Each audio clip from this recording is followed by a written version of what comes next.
of the agreement.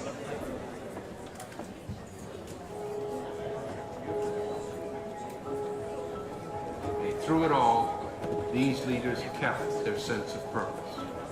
And in the end, they delivered an agreement that's fair and balanced and offers hope for the people of Northern Ireland. It's a great opportunity. We are working well as two governments. We are making progress. But obviously there are difficulties we've got to overcome before the final agreement is in place. Tony and I think, have worked hard on those difficulties to try and resolve them, and I think we can resolve them.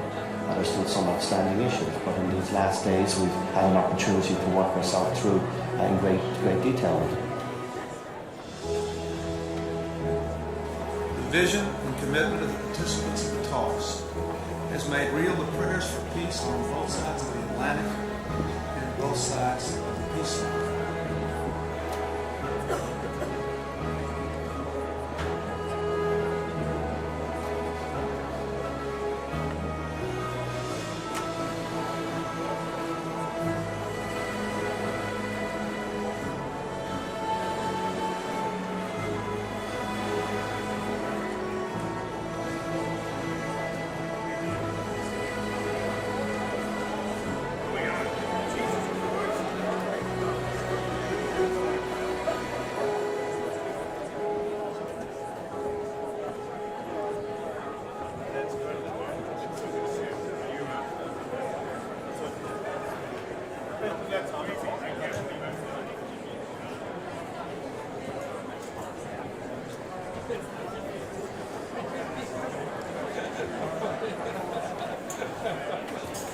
Well, in just a few minutes' time, we are going to have our final panel session of the day, Guaranteeing Peace, the Guarantors.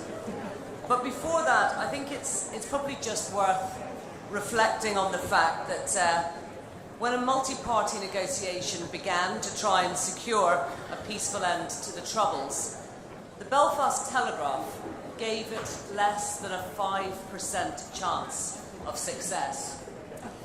And many people agree that if it wasn't for the commitment and the determination of the young, dynamic leaders of three countries, the UK, Ireland, and the United States, then the Good Friday Agreement would not have been possible. Now, we have heard today from a lot of people who were involved in that agreement, from people at the grassroots who had been working for years to try to bring peace, and from the constitutional political parties and those who got involved later. We've also heard about those from overseas, from the US particularly, who were involved. And I think that it's worth just thinking about the fact that it was a very, very difficult time for those involved. And actually, it was in 1997 and that two of the Prime Ministers, the Taoiseach and the Prime Minister, who would later actually sign that agreement, came into office, and both worked extremely hard to make that happen. Now, in a moment, I'm going to invite the Chancellor of Queen's, the former Secretary of State, Hilary R. Clinton, to chair today's panel, because 25 years on, we are lucky enough today to have those three leaders who secured the Good Friday Agreement. We're just waiting for them to arrive. We're hoping that they're going to be here very soon. And rather than listen to me keep going for even longer to try and fill this time, I think we might just pause, and unless you want to hear me actually recite everybody who was involved in the Good Friday Agreement, we might just have to wait just a minute for them to be ready. I think they've been outside. They unveiled, I don't know if you know this, but they unveiled a bust of George Mitchell. And so that's being done today at Queen's University,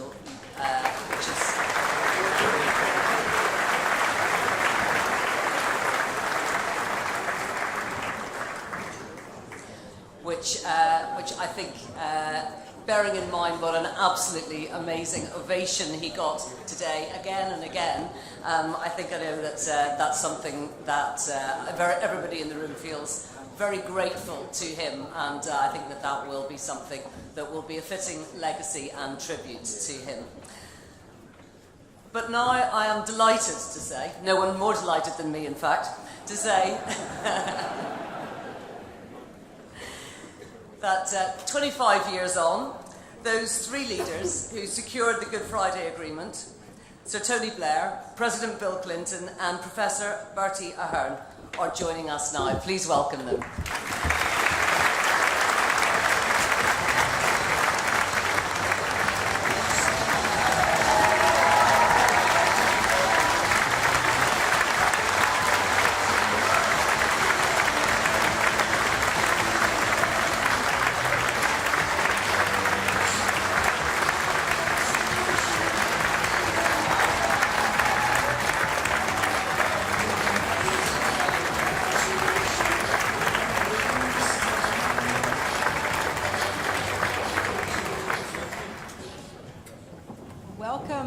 Welcome to the third panel, one entitled Guaranteeing Peace, with the guarantors. And I think you're all aware of who the panelists are, but just in case, we have former Prime Minister Tony Blair, former Taoiseach Bertie Ahern, and former President Bill Clinton.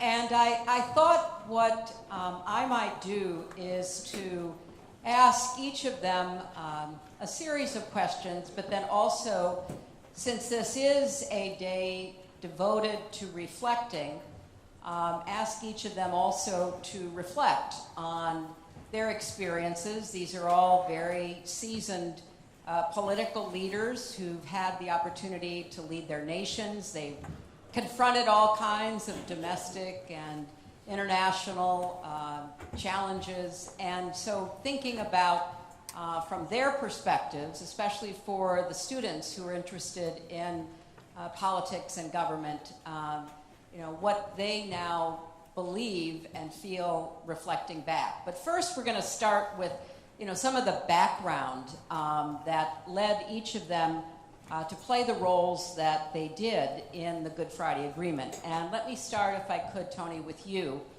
I think it's fair to say that when you became Prime Minister, for many people in the UK, but far beyond the UK, the Northern Ireland troubles had seemed insoluble, that they were really bred in the bone, that there was very little that could make a difference. So what made you, as Prime Minister, coming in with a big agenda, because I remember your first election, there were a lot of things you wanted to do and talked about during the campaign, to believe that there could be some resolution of the troubles and that you wanted to do everything you could to explore that? First of all, thank you very much indeed for having me here at Queen's, and to be alongside President Clinton and Taoiseach Bertie Ahern, the two people who did so much to help bring the Good Friday Agreement about. And this is my first time ever to be interviewed by you, by the way, so I'm slightly... They're all a little nervous, if you haven't noticed.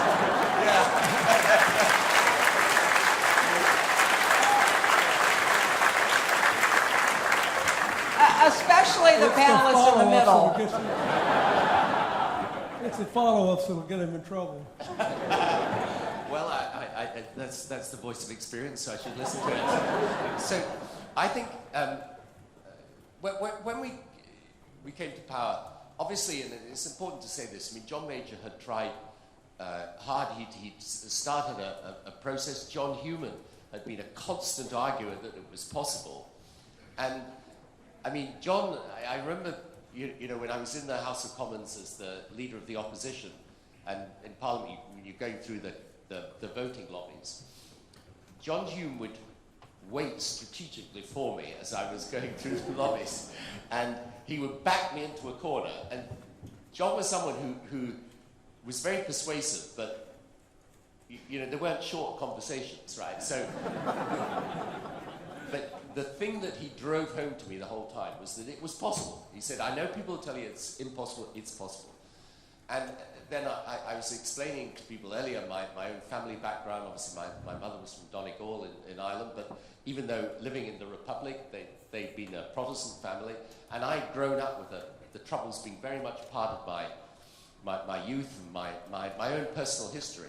So I was determined for all sorts of reasons to try to do things. And then, actually, as leader of the opposition, I had met Bertie Ahern, who at that time, I think, Bertie, first time I met you weren't the teacher. And I also kind of felt, when I had that conversation with Bertie, there was something I felt that could be done. There was a, you know, we were coming up to the end of the 20th century, a new millennium. There was a new generation taking charge in various places. Obviously, we were huge fans of what President Clinton and yourself were doing in the US. Everything kind of aligned. And so, and maybe this was just also the fact that we were new in government and hadn't had time to become cynical. So we just thought, now let's give this a go. And I remember discussing it with one of my deputy prime minister, John Prescott, who said to me, I don't know why you're doing this. He said, they absolutely hate each other over there, you know. And I said, no, I'm going to give it a go. And so we did. Yeah, that's, I felt, and I suppose there always is this moment in time when things seem to come together. And so, at least I thought it was worth giving it the best shot. I think it's also important the role that relationships played, and the story you just told about John Hume really illustrates that. And earlier in one of the panels, Jerry Adams was talking about how he and John Hume began a conversation, even like I think it was 12 years before the Good Friday Agreement. And you know, John's genuineness, his authentic spirit and heart were just contagious, weren't they? I mean, you couldn't not listen to John Hume with his passionate belief in the goodness of people and the potential for peace without going away shaking your head, yes, it's possible.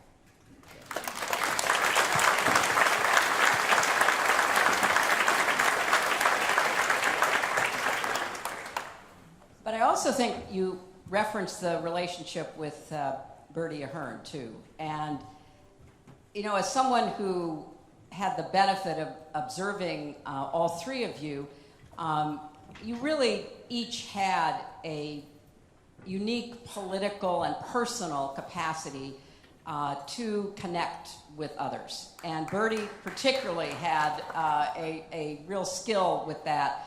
And so, Bertie, when you became Taoiseach, after having been in politics, obviously having observed what was happening in the North, how did you think about whether there was a path forward?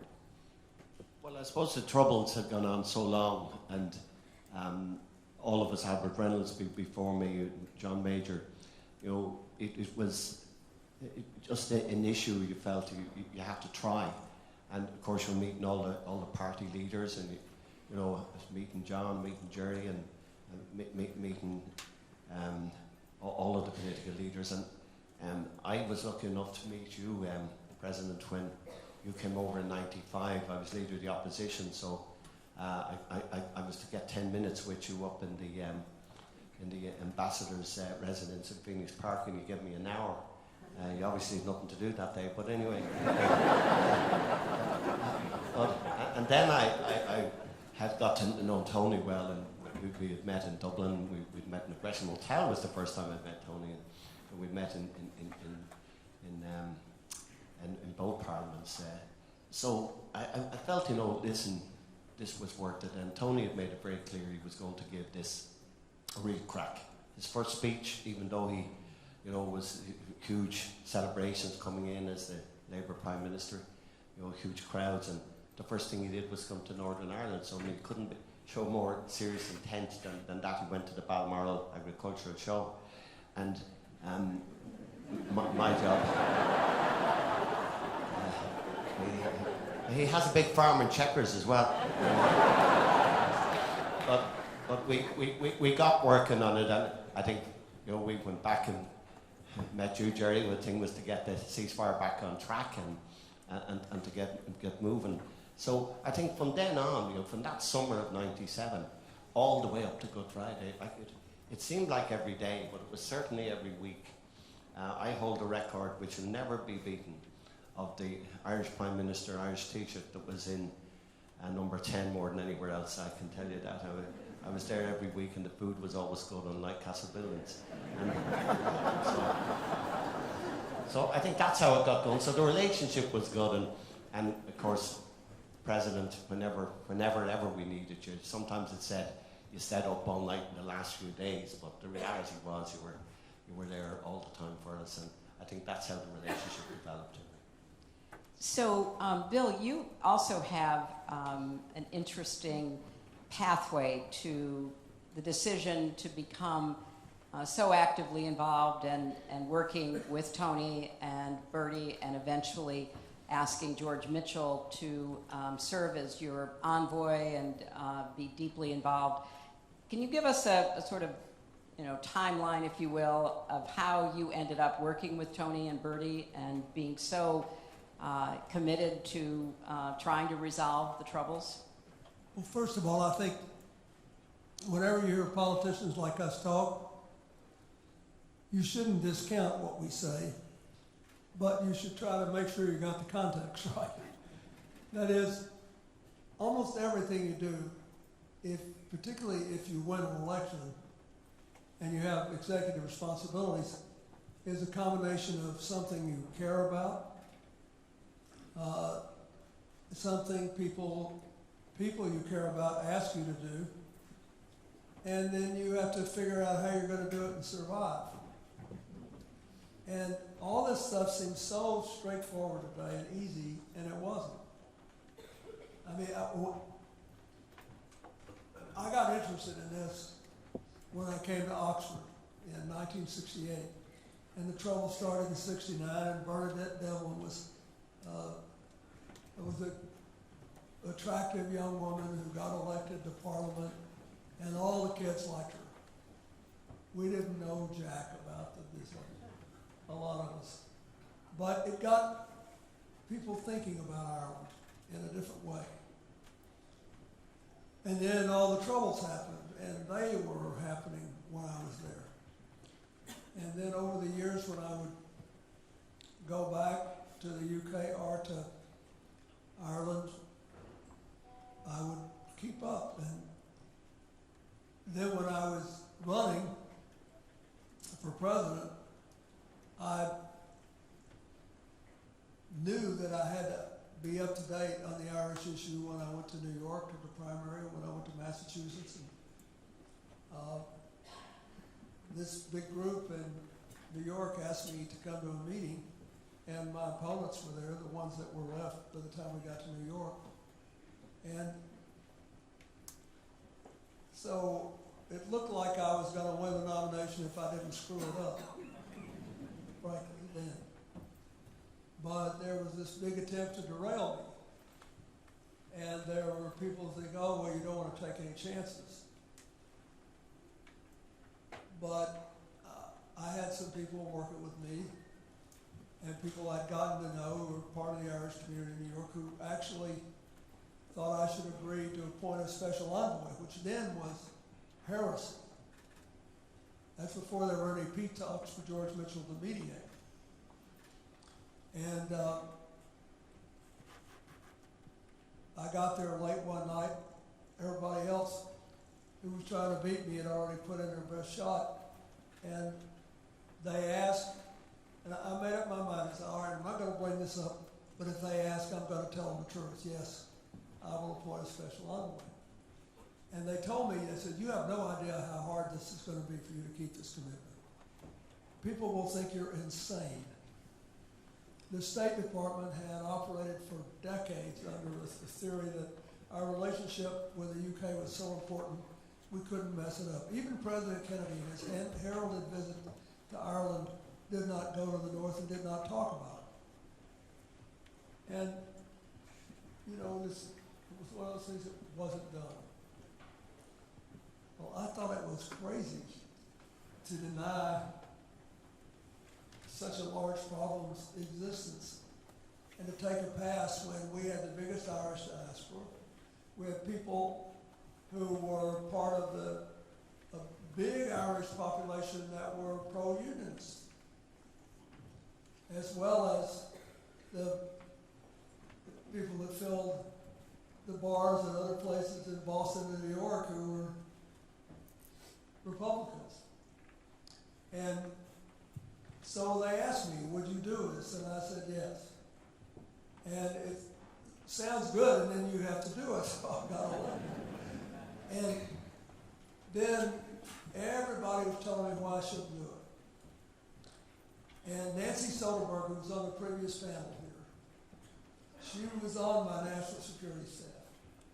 And she and Tony Lake and Sandy Berger, they favored naming a special envoy. And everybody else thought I was crazy. The British press was so bad that they were speculating that John Major, I just did it to burn John Major because he checked my passport files for the Bush campaign in '92.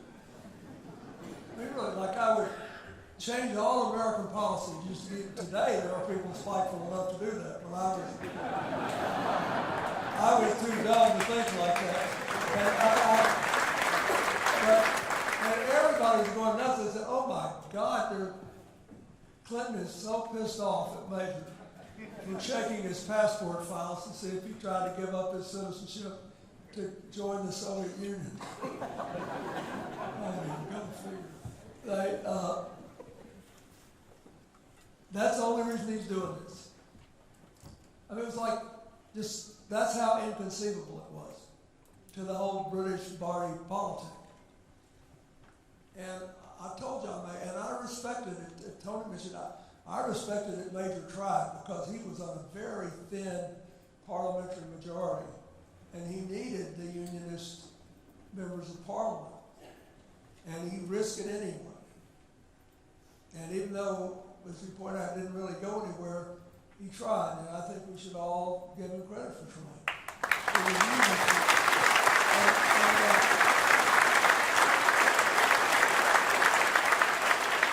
And the Taoiseach at the time, Albert Reynolds, thought I should grant Jerry a visa.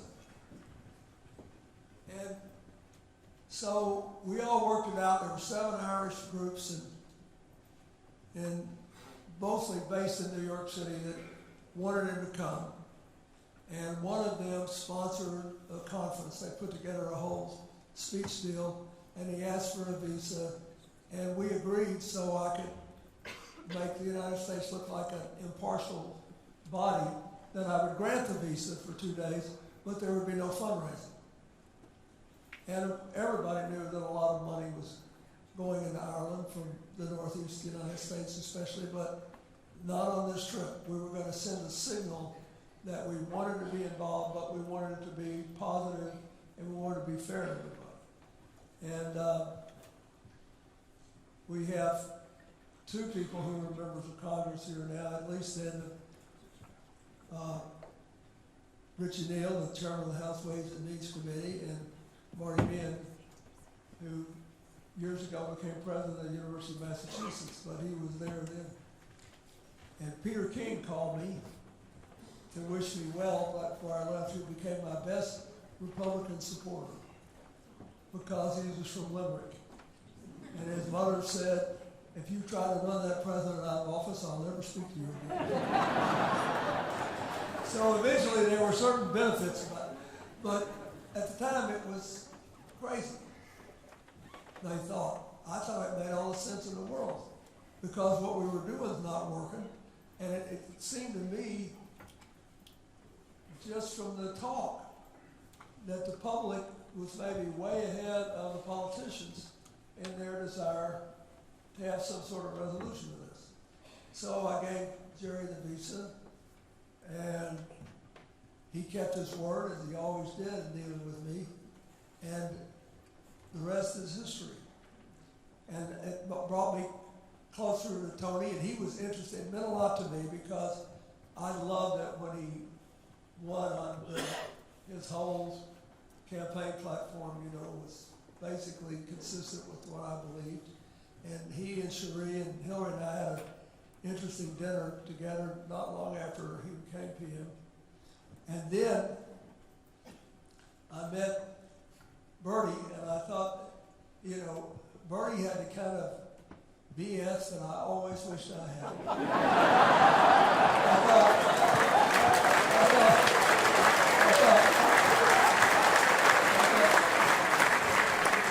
I want to be Bertie when I grow up. It was great.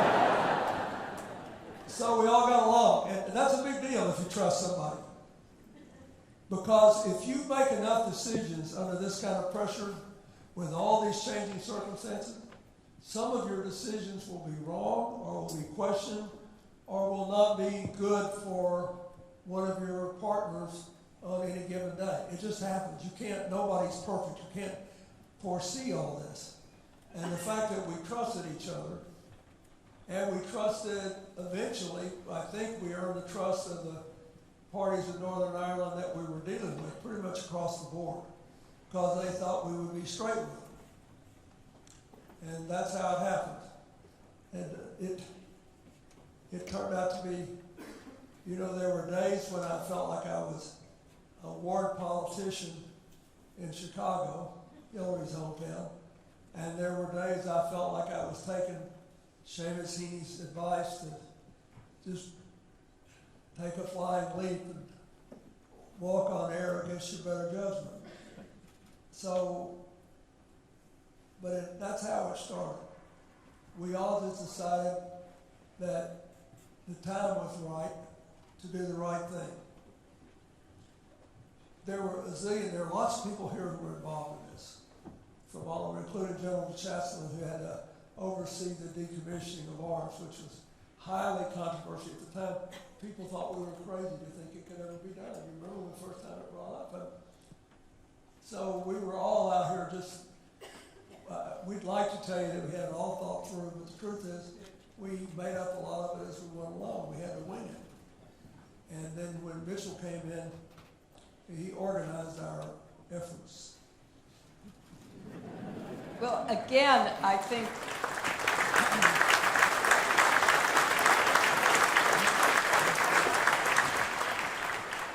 I think the importance of relationships, the importance of building trust, just really are key to everything that happened afterwards. So Tony, you made this kind of leap of faith that you were going to be committed to doing everything that you could.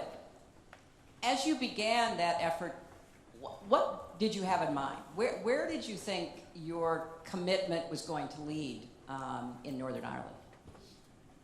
Yeah, just before I come back, I should say I was also very grateful to President Clinton, because he was very good to me even when I was leader of the opposition. And in particular, you probably don't even remember this, but when I was leader of the opposition, I got the chance to go meet the President of the United States. Now, when you're the leader of the opposition in the UK, you go meet the President of the United States, the visit's got to go well, okay? It's got to go well. So I'm running up to my election, and the President was about to seek re-election in the US. So I go and see him in the Oval Office. That's a great thing. And we're sitting there in those two chairs like you do in the Oval Office. And they bring the press in a great scrum. Right? So all the press come in. And you know what the British media is like, so you're always a little, what's going to happen? So they come in a big scrum, and someone throws a question to President Clinton. They say, Mr. President, do you think you're sitting alongside the next British Prime Minister? And I completely freeze, because I think, what can he say?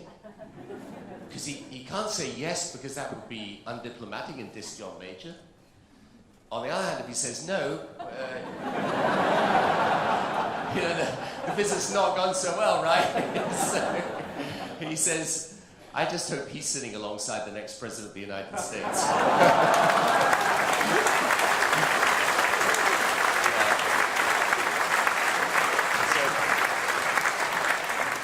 I always thought, yeah, that guy could do Prime Minister's questions. So when when we began this, the first thing we did, and I think this is a really important element for any peace process, is we agreed to talk to everybody. And, you know, in the end, with the peace process in Northern Ireland, I mean, okay, we had difficult jobs to do, but the people who had the really difficult jobs were the politicians in Northern Ireland, because they were taking risks, and they were also having to say to their own supporters, who had built up a narrative over a long period of time, we're going to change strategy, we're going to move, we're going to do things differently. And so, you know, for David Trimble, he had to make, you know, this was a really, really difficult set of decisions he had to take. Seamus Mallon, and then of course for Sinn Féin as well. And then you had loyalist groups. So you had a whole range of different people, all of whom were going to have to take difficult decisions to move this process along. And I think the most important thing, starting point for this, is that we were prepared to go and talk to everybody. And I remember, I mean, Jerry will remember this well. I mean, the first meeting I had with Sinn Féin, with Jerry Adams and Martin McGuinness, I mean, at the time this was, you know, very shocking to people. And you had to be prepared to do it. And I remember after I did it, I don't know whether people here recall this, I then, after I met them for the first time, I then went to a shopping centre for a visit. You know, you meet and then you go for a visit. And I told you about this last night. When I got to the shopping centre, I got in there, I was saying hello to people and so on. And then suddenly there was this huge wave of people, including people who are wearing washing up gloves. You know, those plastic washing up gloves.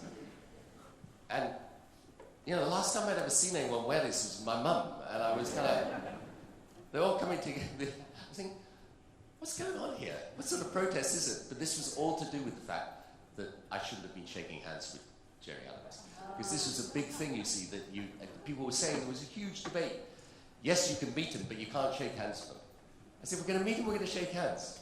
Let's just do what you would do one human being to another, and let's see what we can go. We know we disagree about the past, but let's see if we can agree about the future. And, you know, Mo Molan then went and visited the loyalist prisoners in the maze. All of these things were difficult. I don't think anything could have happened unless we were prepared to sit down and talk to people and to understand these conflicts come about because there are two distinct narratives in opposition to each other, and the only way you will ever make peace is if one side understands how the other side feel. They don't have to agree with it, they don't even have to sympathize with it, but at least they have to understand it. And that's what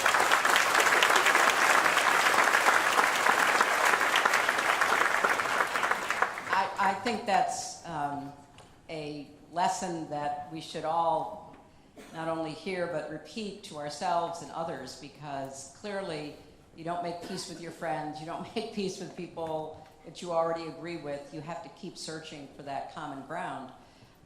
So Bertie, when you realized that there was going to be a serious commitment from the Blair government, and then that the United States, with then President Clinton, would also be engaged, how were you thinking about what needed to happen in order for this to work? Because you had literally lived with it, you watched it, you knew a lot of the players, and so you had a ringside seat for years, but all of a sudden it looks like it might be real, and you had to figure out what you could do and how you could support it.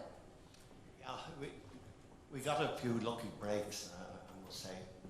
We decided September 97 that the talks were going to start, and it didn't start too good, because the first day we said, listen, Mitchell principles, you can't be involved in violence, and you can't be in the peace talks, so we're going to sign up to the Mitchell principles, and so that was good. So Sinn Féin were coming into the talks.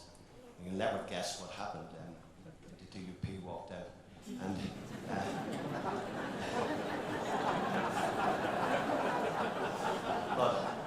but in fairness to Barry McMichael and Don Curtis, who were here, they walked back in with David Trimble.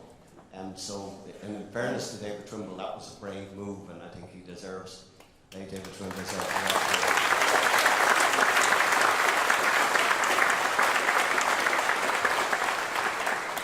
So we got going, and okay, I think George gave a good explanation today of what happened over those months, and it was up and down and up and down. But I think the two things that Tony and I did, the talks were as inclusive as we possibly could make them. Everyone was in that wanted to be in. We continued trying to get everybody in, which we did by St. Andrews. Took us a while, but and then was as comprehensive as possible. And I think all the issues were on the table. Very difficult issues, and issues that I think people thought were impossible to deal with. Decommissioning prisoners, reform of the Royal Ulster Constabulary, changing a lot of the legislation. I mean, there were huge issues, and I keep thinking today when you look at the issues today, but anyway, we won't get into today's issues, but there were huge issues. And the fact that everybody kept going, in fairness to the parties, I agree totally what Tony has said about the parties. They had to make their individual breaks. I, of course, knew that the big thing we were going to have to do, because we had the 1937 Constitution, we claimed jurisdiction over Northern Ireland. And Articles 2 and 3 were very special, maybe not to me, but my father, who was an old IRA man, and my mother, who loved Tony Blair, but didn't like everybody from that end of the world. And so there were difficult choices, but we all had to do something. And I think that was the issue, that everybody, and it took us time. It took over that winter, autumn, winter into the springtime. But everybody knew they had to make tough decisions, and the reality was that everybody did. And I think that was the great thing about it. That people were prepared to say, "Well, we have our bit to do.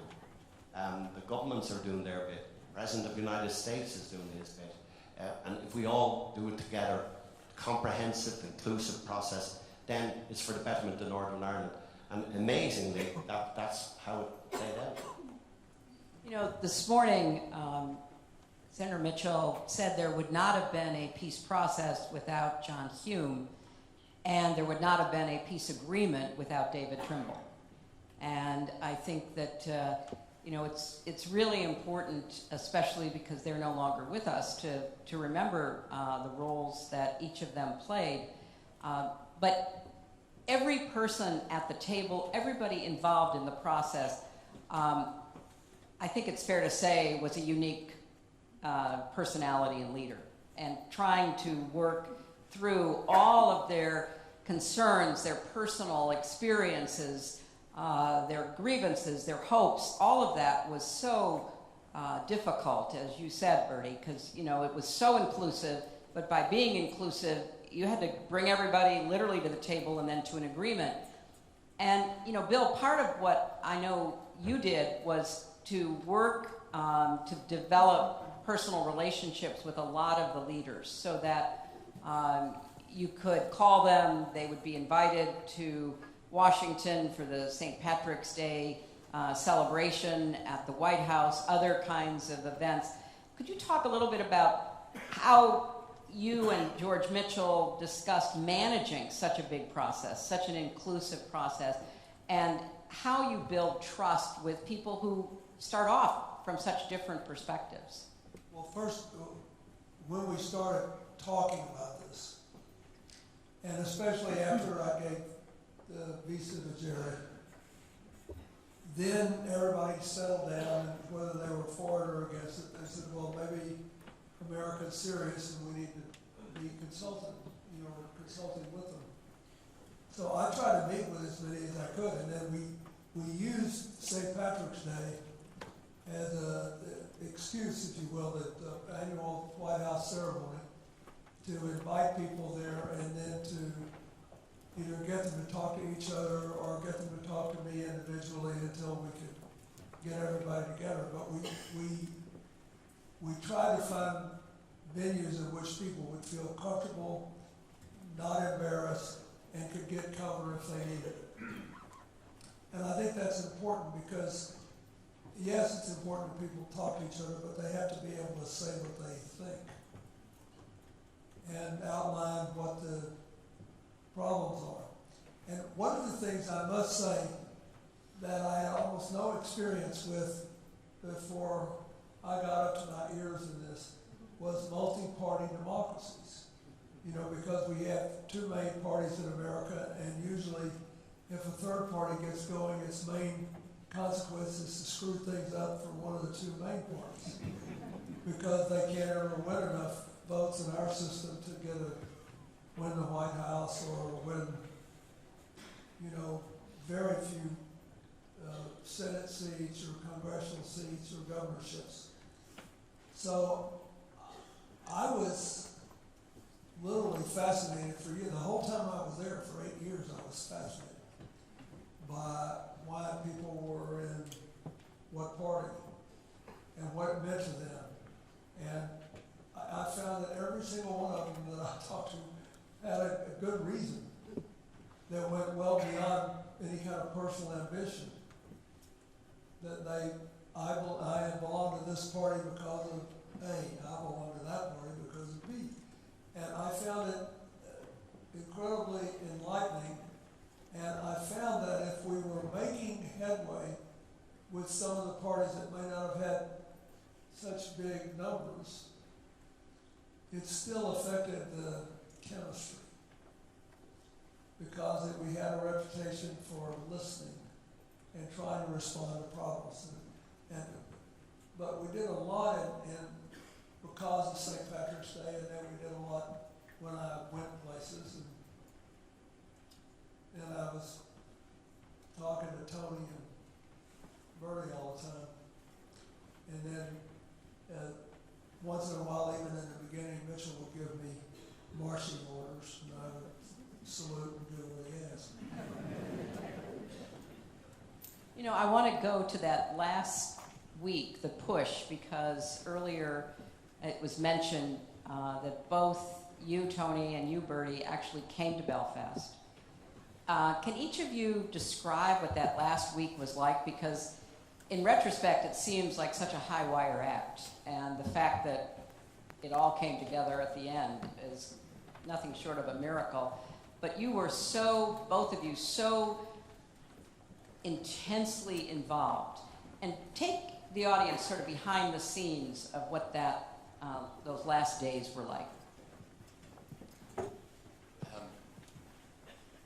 Well, for Bertie, I should say, too, they were particularly difficult personally because you lost your mother, I think, just as the process began, and you came straight back afterwards, which was enormously helpful.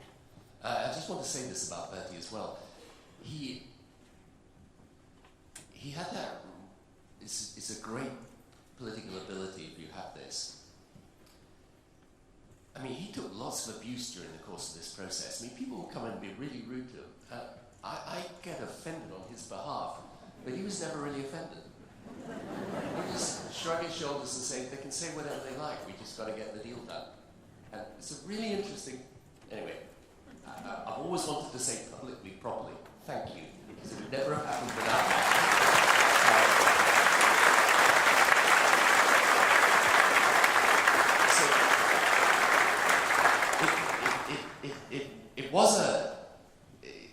It was a roller coaster all the way through, but we had, alongside the individual decisions that leaders had to make, we had a framework that people thought was essentially fair. Right? And that framework was the principle of consent on the one side, that Northern Ireland should remain part of the UK as long as the majority of people in Northern Ireland wanted it, and on the other side, that there should be fairness and justice, and a recognition that there hadn't been, and therefore the institutions of Northern Ireland had to change. And I think you never get an agreement unless there is, at the heart of it, almost intellectually and politically, something that people think is fair. And the thing about politics that you find is, it's always a battle of reason against unreason. Right? It's always, when you take a step back and you put all the prejudices and all the background and all the history behind you, what is the sensible solution, right? If you can divine that and create it, then the rest is strategy and tactics to get there. And I think that was a very, very important part of it. But also we to be absolutely frank, as we carried on during the days and nights, and as George Mitchell was just saying, there were days and nights. I mean, we got a few hours sleep the whole time. Then, frankly, one thing that happened in this was that there came a sort of strange collective spirit that said, at the end of this, we can't go out there and say, anyway, it didn't work. Because the whole of the world's media by then camped outside, and I confess I was starting to get a little bit nervous of the political consequences of failure.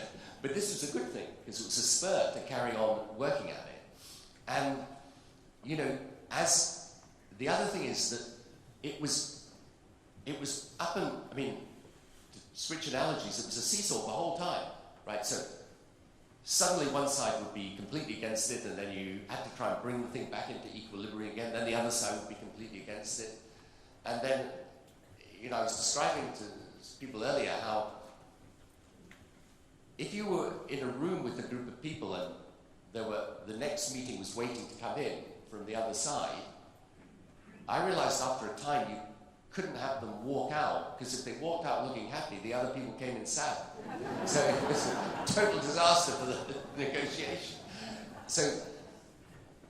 But the other thing was that you had, it echoes something that Bill was saying a moment ago, you had established the relationship where you could have what I call a strategic conversation.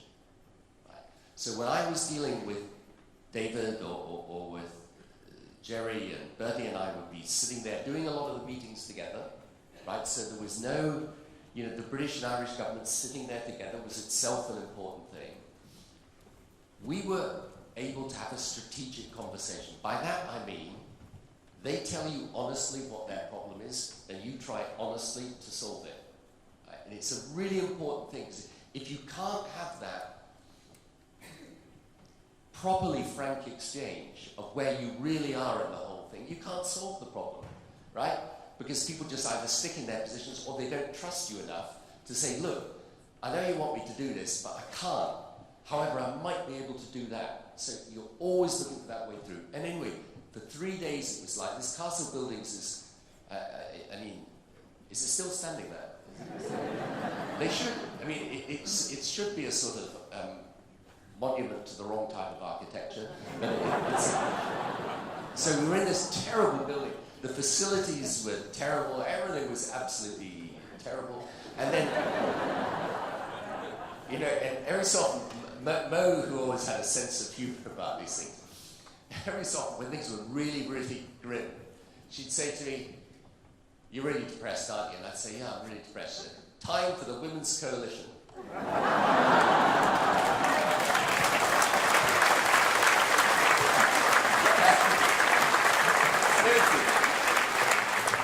Anyway, come to the Women's Coalition, I'd say, "Moby, these people are really reasonable." She said, "That's the future now, let's get back to the present." So, it was a strange psychology, and in the end, when I had the final call with David Trimble, and I think Bill had also just spoken. He, by the way, I was calling him.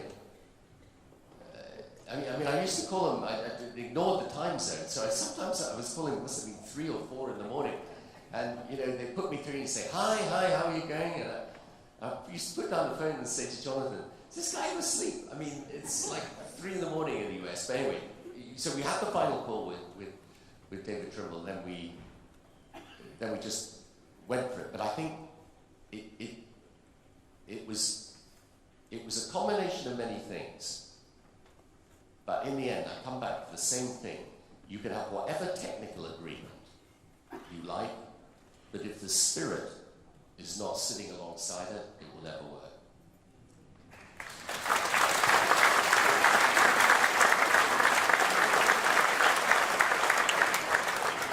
That is so true.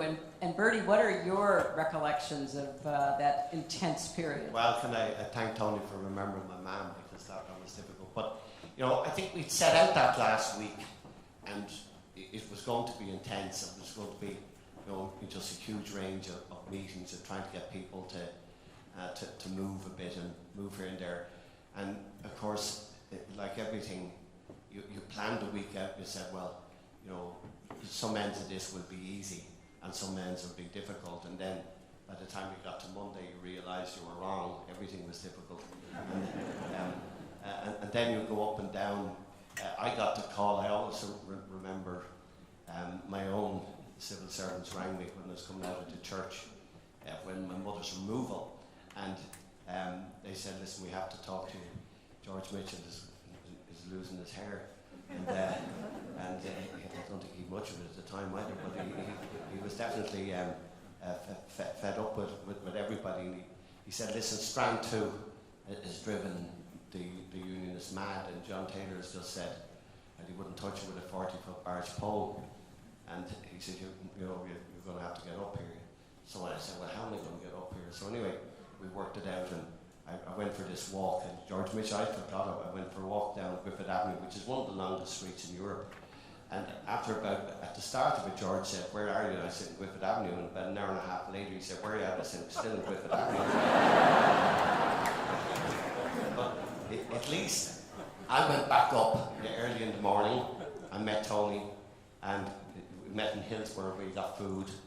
As you know, last night, Castle Buildings, you got turtle and stuff. But anyway, Tony gave me a lovely breakfast. I went to calm down David Trimble, and the 40-foot pole was put aside. And then I remember going to Jerry and to Martin and explaining to them that I was going to have to move in Strand 2. And then I went to Mark and Seamus and John, and we were okay. We were prepared to move that. Then I came back to the funeral, back up again, and then we just stayed at it non-stop. But when you look at that, I'm not going to repeat the issues, but the issues were huge, and the issues were huge on your side, Tony. You had to face a huge amount of prisoners, and the reform of the Royal Ulster Constabulary. There were huge issues on the Constitution side. But I think the big breakthroughs, the trick of it all was that if we could get the constitutional issues off the table, and that was changing the Government of Ireland Act Section 75, which would really set up Northern Ireland, us taking Articles 2 and 3 off the table, getting the principle of consent on the table, that was the only change. And I think we should always remember that the balance of the agreement is hugely important, because that was the balance, and that still is the balance, which made Northern Ireland different to anywhere else in the United Kingdom, and people should always remember that going forward. That delicate balance, once we achieved that, I found then that, certainly with the unionists, Mark will remember the late night meeting with David Trimble, and where Seamus Mallon, I never saw them so emotional when they got Strand 2 out of the way. We didn't have a difficulty with Strand, they got Strand 1, and I saw Strand 2. We had no difficulty with Strand 3, and we started making progress. And then, of course, things came up at the end, and Tony Blair had to start writing side letters, and Jonathan Powell put them in under the door because nobody had answered the door. But anyway, at least, and then David Trimble got up on the table to say, "I'm with the agreement." I mean, there were amazing things, but the compromises along the way. But I have to say, Tony is nice to me, but I have to say this to you, Tony. Some of those decisions in the last 36 hours, you were making those on your own, out reference back to your cabinet. There were huge decisions. They brought peace. You had to call them, and they were big calls, and you did a good job on them.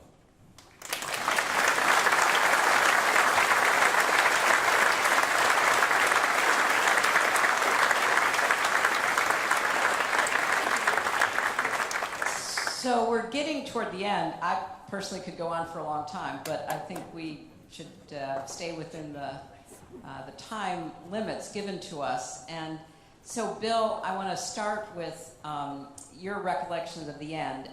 I do remember all those late night phone calls, and they were pretty constant, and always at 3 or 4 o'clock in the morning, as I recall. But if you could just share, Bill, with as you're thinking about the end, but also then I want to segue, starting with you, as to what advice, if any, would you give to political leaders and active citizens and the people of Northern Ireland right now in terms of moving forward into the next 25 years, and then I'll ask Bertie and with Tony on that same question. Well, first of all, the last week was horrible for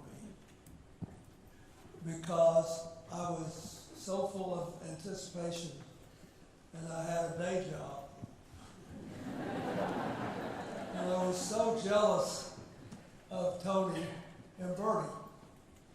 I felt almost as if Hillary were about to give birth to our second child, and they got to go to the waiting room. And I was kept out. But, George Mitchell would call me, and Tony would call me, and I'd talk to Bertie, and I'd call whoever I was asked to call. But the thing that I felt always was the process which all the parties had proceeded involved so much time, so much effort, and was done with so much respect for people across the political spectrum that I thought in the end people wouldn't walk away. And it's a great tribute to all of them. Also, there are people we haven't mentioned. Mary McAleese and Michael here. I think the presidency of Ireland, I'm glad Ireland has a symbolic president who can bring people together. And it's a metaphor that they had a president from Northern Ireland.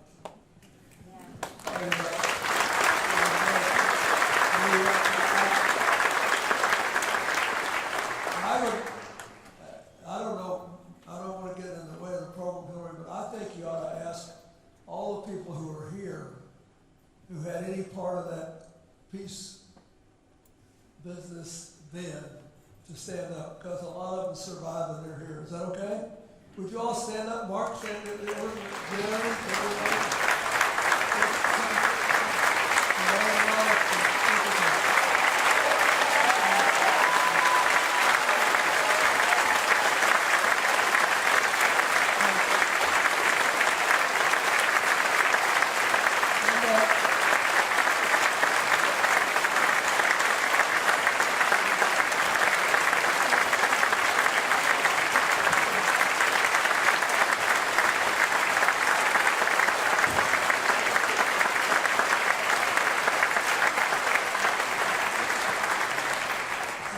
I'll yield my time to Tony and Bertie, but the one last thing I want to say is I think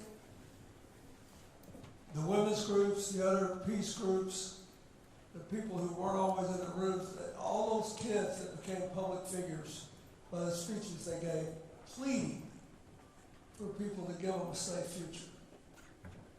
I think they had an impact on people.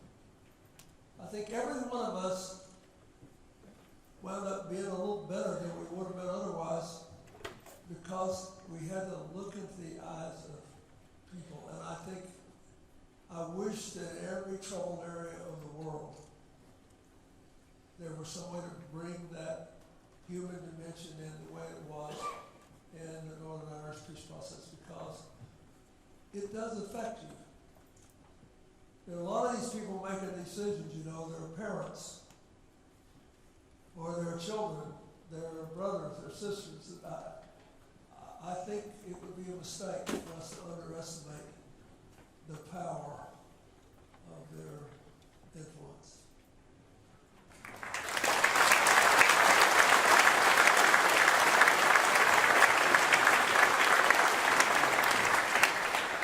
Well, Chancellor Hillary, but my one bit of advice, we worked really hard, all of us collectively, and you President gave so much time and effort. You came to Northern Ireland to decide into Ireland more times than you've been anywhere in the world. And Tony and his governments and successive governments have given huge time and commitment. And between 1998 and the 13th of October 2006, we worked really, really hard to get Democratic Unionist Party on side and to move with us up to that May 2007 when we kind of felt we got our job done, others have to finish it on. And I just really plead and deeply hope that the Democratic Unionist Party will, pay the reward back to us all to stay the road with us, because the people of Northern Ireland need them. I think the people on this island need them. We all want to work together. The alternatives are not good. We don't even think about them. So let's hope they listen to what George Mitchell said today and listen to what we're saying, that we all just get back on the track. There's too many big things to be dealing with than to be arguing about some detail that was caused over something or another, which I'm not sure what it is. So,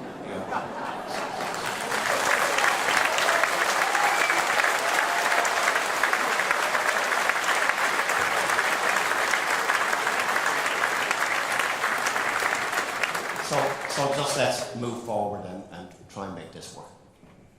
Tony? I think just very briefly, we know the peace isn't perfect. We know the institutions have often been rocky and unstable as they are today.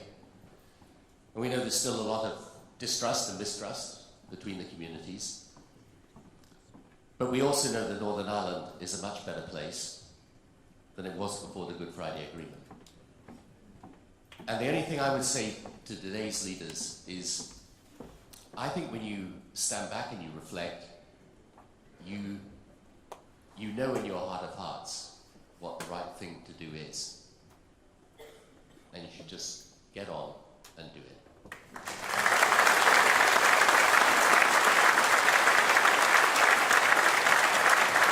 Thank you so much to our panel